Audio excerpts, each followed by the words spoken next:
Herb. Herb is a plant. I mean, herbs are good for everything.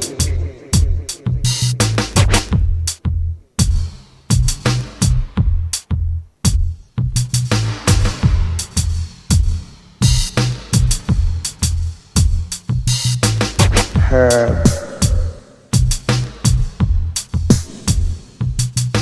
Welcome to Eugene Cannabis TV. You got DanK here, and we got Mike with us for the first half, and we're talking about medical marijuana. But let's do a quick announcements here, real quick. I've talked about okay, July 3rd, 4th, and 5th. I don't have a contact information for them, but it's a heads up. 4th of July weekend, Cougar Mountain Farm is in the preliminary planning stages with the Oregon Nice and Grow magazine to host the first Earth Vision Festival next summer. Family camping, food and beverage court, music, and speakers. So I'll let you know more about that as I hear about it. And then the World Hemp Festival 2020 is having the first organizational meeting as we speak. It's tomorrow. So I'll be reporting on that next time. William Conde is back in the States for organizing this. And he was going to be on the show tonight, but he wasn't really feeling up to it. So we...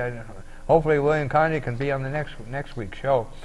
But and then the date has been changed, I understand. Originally it was supposed to be the weekend of July 17th to the 19th, but I understand that's been changed, and I think I heard September 2nd. I'm not, so I'll let you know when I find out more this week. But keep ears open, because this should be quite an event. So and that's that's announcements I wanted to read real quick. There was a hearing, supposedly there was a hearing today, and I got somebody wrote on Facebook that they were going and had people going up there, and then Peke is here with us tonight. He'll be on the second half, and he went to go to that hearing, and the room was empty. There wasn't anybody there, so I don't know what happened on that one, so we'll have to find out later. But the H. Bill 4034 is they're working on that measure. And that we're saying could be the end to the OMMP. The Compassion Center said the OLCC is after the OMMP growers with 3 or more patients. The bill reduces the number of patients you can grow for from 8 to 2. Requires OMMP growers to license up or suffer the consequences. Y'all better help us help you, or you will be done by this time next year if this bill passes. So that's the word from the Compassion Center. So we're going to read up on this. John Sajo had a really good write-up in the on Facebook about this, and it's a little bit long, so we had to try to cut it back a little bit and get the higher point. So did you want to read that, or you want me to go for it? No, I'll go ahead. Okay. Yeah, this is written by John Sajo, and we've kind of edited down a little bit for time allotted. He starts off as testimony of John Sajo. I urge you to reject House Bill 4034. This bill would be nearly fatal, be the final nail in the coffin of access to medical marijuana for low-income patients in Oregon. While legalization has dramatically increased access to marijuana for healthy adults and patients with money, thousands of patients simply cannot afford to buy their medical marijuana at an OLCC store. For 2 decades, low-income patients have been able to designate a grower to produce their medical marijuana for them. At the peak of the program a few years ago, 77,000 patients qualified. If 30,000 of those patients received 24 ounces valued at $100, this amounts to $72 million worth of medicine given to needy patients at no cost to taxpayer. House Bill 4034 would destroy this successful program and cost Oregon taxpayers millions of dollars. OMMP growers affected by House Bill 4034 can cultivate only 48 mature plants. That takes a fraction of an acre. Collectively, all these gardens, and he's talking to people who are growing for low-income patients, probably use less than 50 acres. Meanwhile, OLCC producers may be cultivating over 1,000. Oregon hemp farmers who have never been inspected cultivate over 60,000 acres. I respectfully request that focusing the remaining OMMP gardens that help low-income patients is misguided. For example, if a garden takes on a new strain, say what he refers to as GG4, all 8 patients might get some of the medicine that the plant's produced, even though the plant was only owned by 1 patient. Every patient agrees to this structure, and every patient benefits. Another situation to consider is what happens if all 6 plants grown for 1 patient die. Should that patient receive nothing while other patients receive more than they need? Of course not. These rules and metric tracking should be reconsidered. What if a co-op OMMP program makes RSO FECO, a cannabis concentrate used orally that many patients believe helps cure cancer and is useful for many elements?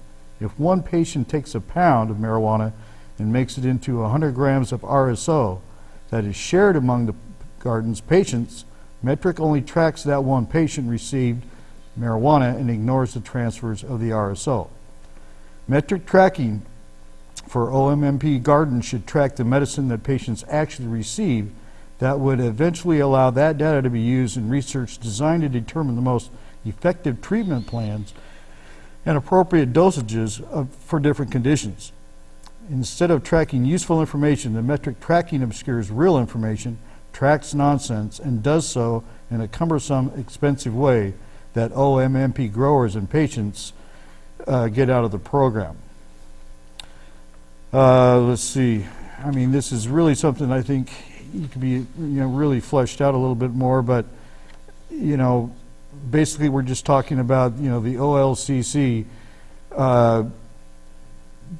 making it impossible for anybody to grow for patients who are basically not paying for their weed. Yeah, it's disgusting because the state of Oregon has screwed the patients since the very beginning of OMMP, and they continually screw them, and they're up till today, and now they're trying to screw them even more. Well, OLCC is behind this, right? Yeah. And OLCC at every turn has made it more difficult for they allow no access that OLCC grower might have to go toward patients. That's just forbidden. So what happens to that?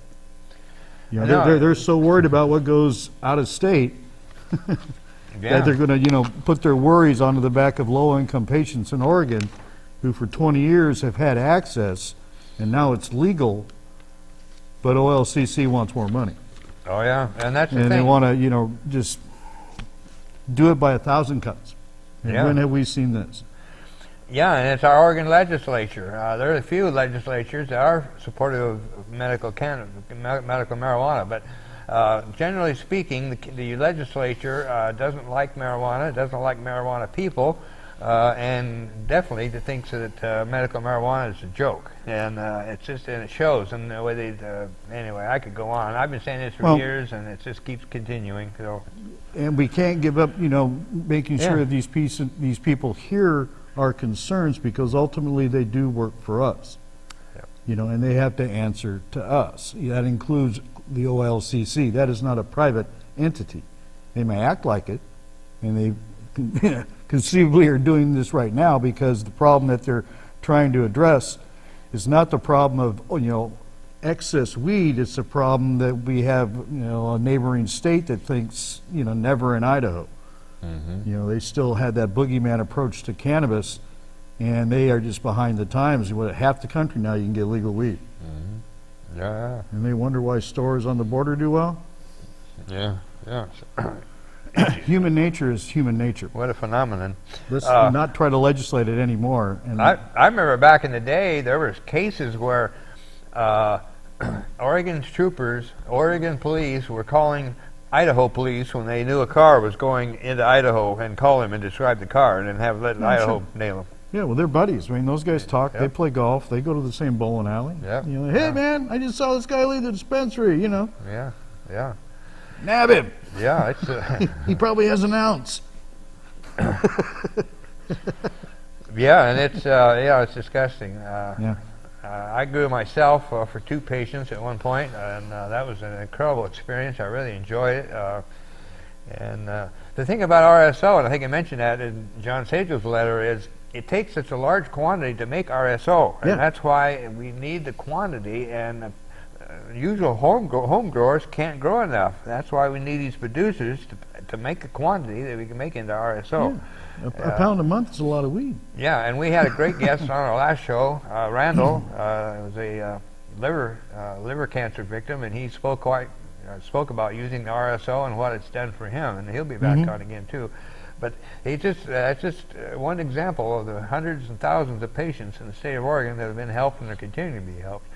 Up in Salem, the Oregon Green Tree group is still meeting. I found that out not long ago, and so I'm going to get in touch with them, and I want to go up to one of their meetings. They meet at a pizza parlor, I think on a Sunday or something. So I definitely want to get up there and reconnect with those people. Because the thing of it is, even the way the government is, at least if we work together, we can help each other somewhat in spite of the government. Well, we got to show them when they're wrong, and this is a good example of when that time happens. This is just kind of a grab for, they're saying, oh, we're going to keep it from going to Idaho, but yada yada, same old rhetoric that has nothing to do with the problem at hand.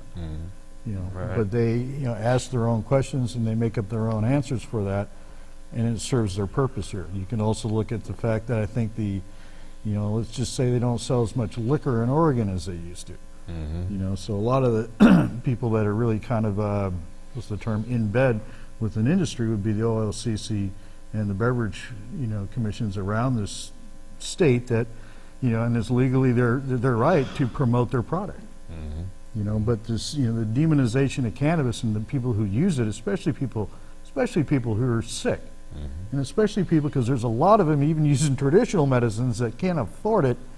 This is just, you think people aren't looking? I mean, what kind of folks, live in Pendleton that elect a guy like this, who's just kind of a servant for the OLCC? Kind of odd. Oh, yeah. I hope the folks in that county have contacted his office and said, hey, we're out here, we vote. It's like Lars Larson, conservative propaganda. Is that nut still around? That word. Oh, yeah. Oh, yeah, he's all Trump, so... of course he is. But yeah, he refers to medical marijuana patients as dope smokers. Ah. So he's a real piece of work. He's poking on his poking on his cigars and drinking his wine, of course. I always figured you just had too much sugar as a child. I don't know. My stepdaughter actually went to high school here in Springfield, and he was in one of her classes, and she said he was a... Let's see, are we after 9 o'clock? No, you can't say that. Anyway, he was a jerk then, let's put it that way. So now he's perfected it, and he's up there in the major leagues with the Limbaughs and the Hannitys. Yeah. By the way, Limbaugh, you heard about that? Is he dead? No, but he's getting there. Stage 4 cancer. Good. I hope it takes a long time and he's comfortable. Karma. Yeah, it's nice when it plays that on the terra firma. And don't let him have any medical marijuana either.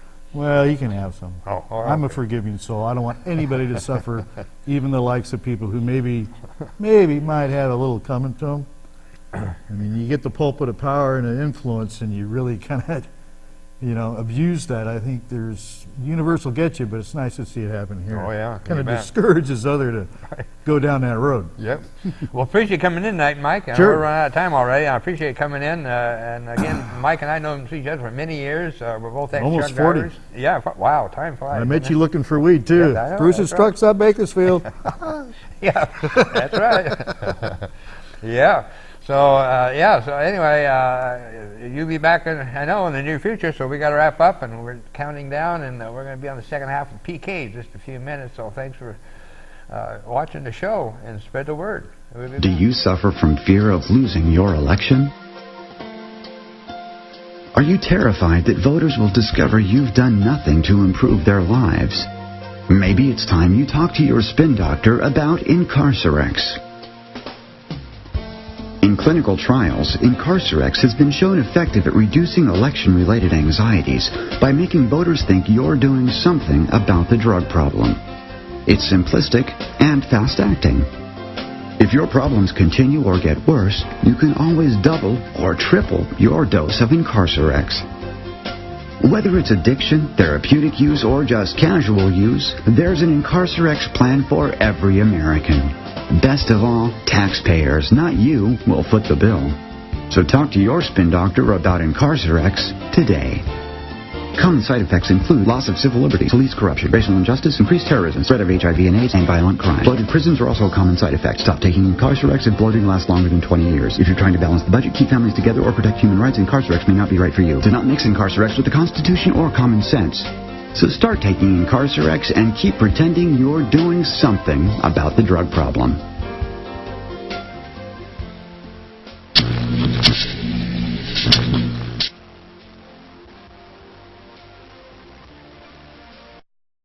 Welcome back to the second half of Eugene Cannabis TV, and we got Peke with us. Come on all the way down from Portland and made the trip again. Peke is with the Mercy Centers up in Salem and the Mercy TV.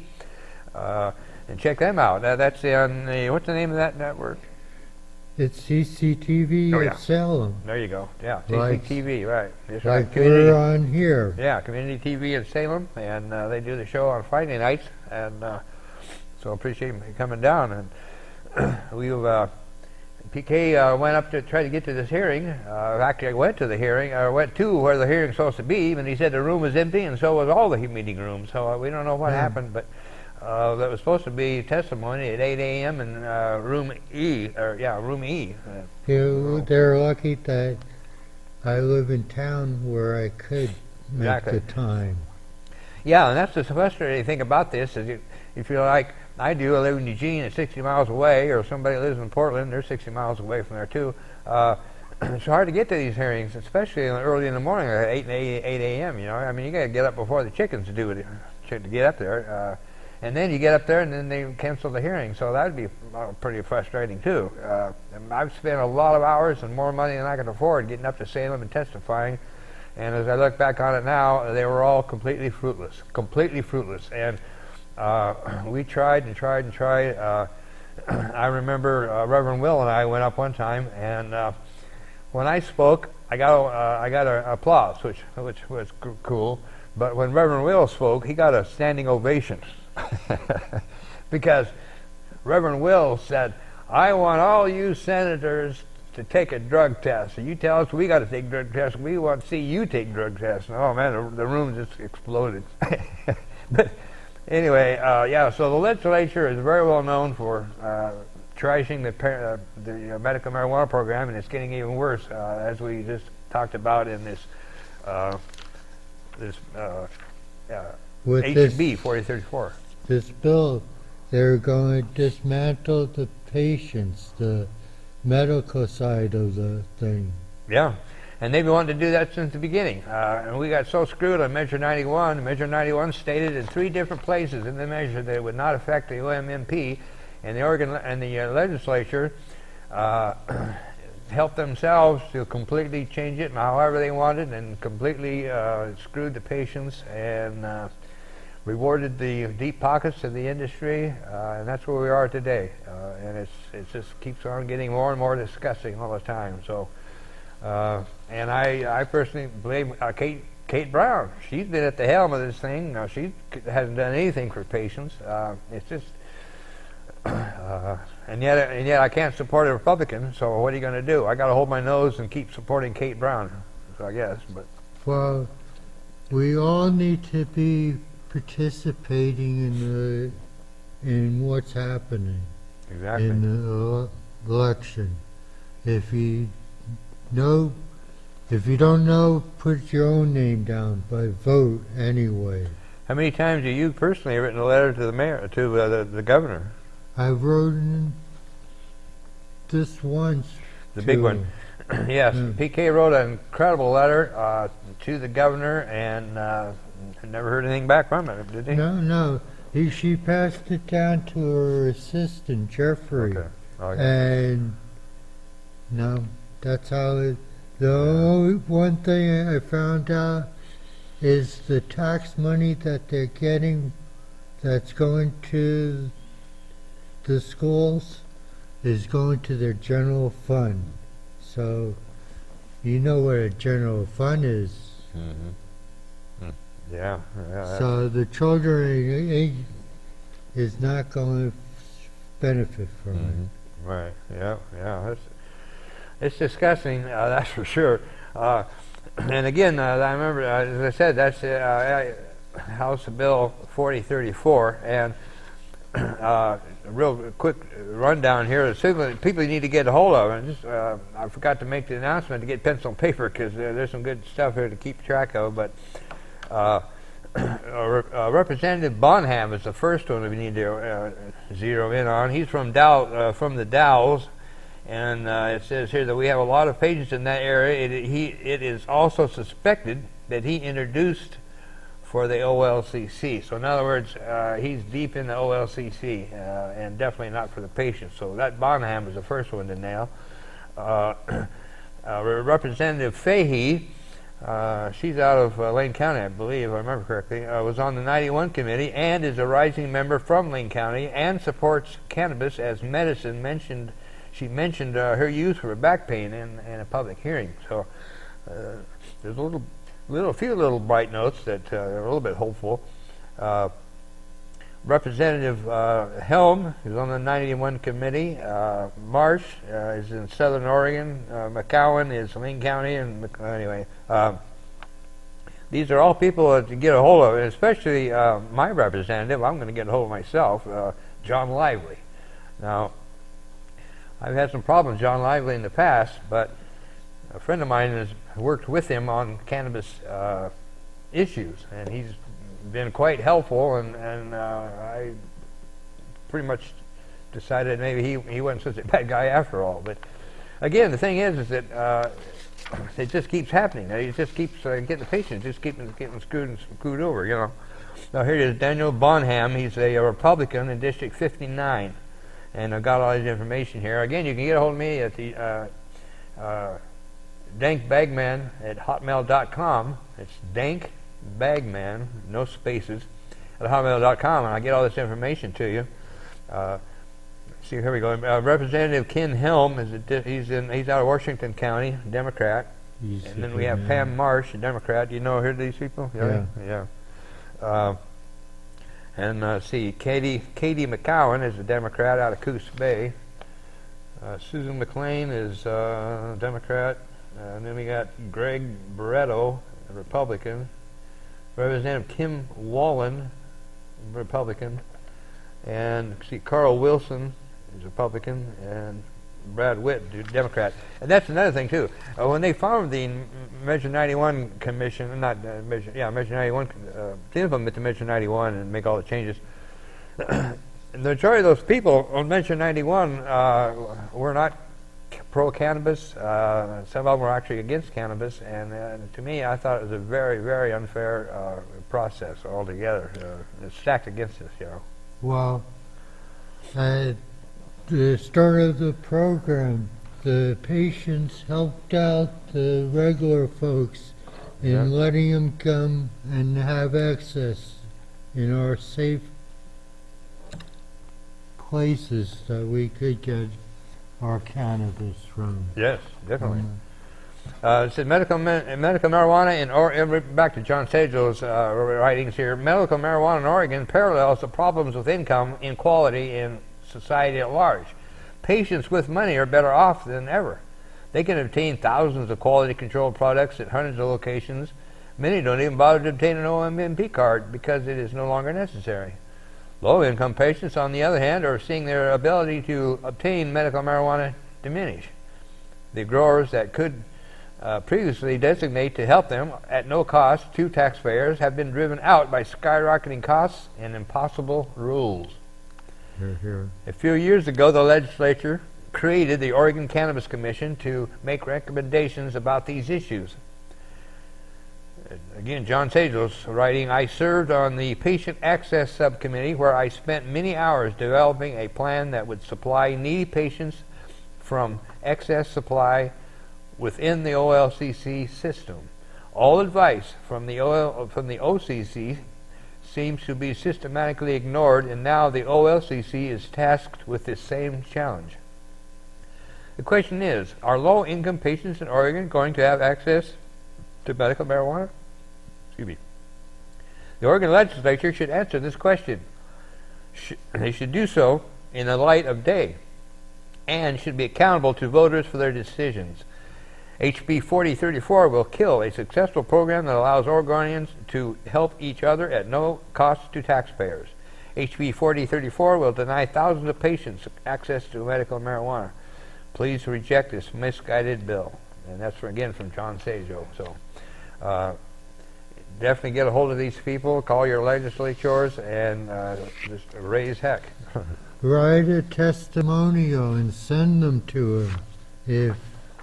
If you can make an appointment to see them and give them the testimonial and have them read the thing out loud so that you know that they read it. And also a quick announcement about our Green Family. This is a group on Facebook, and our Green our Green Family again. We are a nonprofit organization working towards our 501c3. We educate and empower people seeking to join the OMMP community.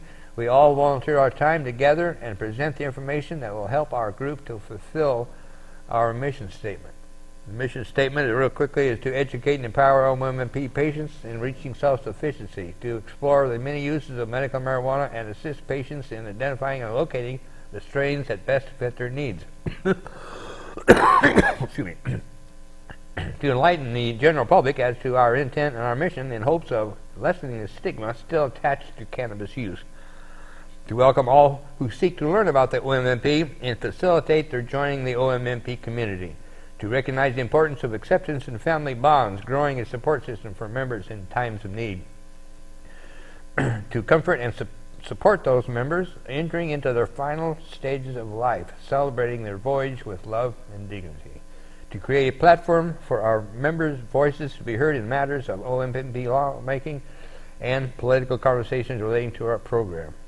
Our Green Family, compassion, dignity, and education. So, again, that's on Facebook, so check it out and join up. And there's some other groups, too. There are patient groups. There are some good people out there.